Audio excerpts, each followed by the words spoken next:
Hi friends, అందరికీ good morning.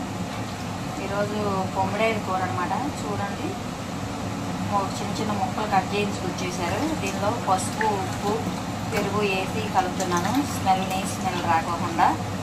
మీరు ఈరోజు సండే స్పెషల్ ఏంటో కామెంట్ చేయండి. బొమ్మడాయిలు అయితే చాలా బాగున్నాయి, అన్నీ ఆఫ్ చేయించుకొచ్చేసేసారు. హాయ్ ఫ్రెండ్స్, చూసారా తెల్లగా వచ్చేసినాయి మంచిగా, అసలు స్మెల్ లేకుండా ఉందన్నమాట. కనిపించడం లేదు, కొంచెం పైకి పెట్టాను. ఓకే ఫ్రెండ్స్, చేపల కూర అయితే రెడీ చేయడానికి మనం ఇదిగోండి అల్లం వెల్లుల్లిపాయల పేస్టు. అల్లం వెల్లుల్లిపాయల పేస్ట్ ఎప్పుడైనా బాగుంటుంది. మామూలుగా దీనిలో కొబ్బరి, అల్లం వెల్లుల్లిపాయల పేస్ట్ వేయాలి. అక్కడ పెట్టేసి ఎందుకు చేతులు ఎప్పుడు పడతాయి, అక్కడ పెట్టేసేది.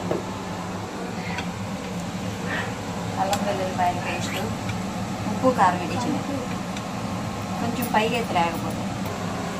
ఓకే ఫ్రెండ్స్, జాను అయితే పట్టుకుంది, కింద అట్లా పెడితే కనిపించడం లేదు. ఇదిగోండి స్పూన్ కారం వేసుకోవాలి, పసుపు వేసుకోవాలి. స్పూన్ పసుపు వేసుకున్న తర్వాత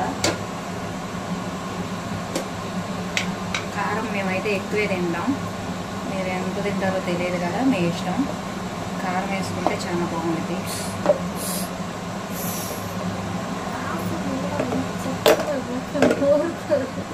ఏం కాదు, కారం లేకపోతే జానుకి ఏంటంటే నోట్లో బాగాలేదు, అందుకని చెప్పి. ఇదిగోండి ఫ్రెండ్స్, ధనియాల పొడి వేసుకుంటే చాలా బాగుంటుంది.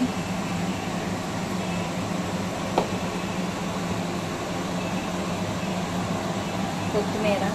ఇప్పుడు ఆకుకూరలు చాలా మనం ఎక్కువ తినాలన్నా తినలేము, ఎందుకంటే మొన్న వర్షం దెబ్బకి అన్నీ పెరిగిపోయినాయి రేట్లు, అందుకని చెప్పి. చింతపండు అయితే చాలా బాగుందన్నమాట. ఇది అక్కడ హౌసింగ్ బోర్డులో నుంచి తీసుకొస్తాం. చాలా గ్రేవీగా ఉండిద్ది అనమాట, పుల్లగా కూడా ఉండిద్ది, చాలా అంటే చాలా బాగుండిద్ది.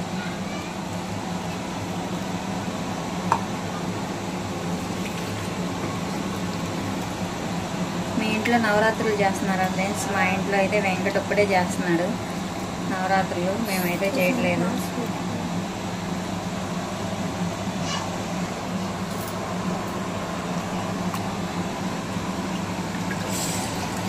Friends,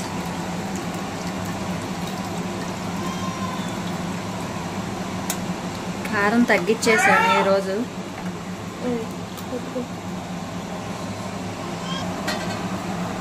friends,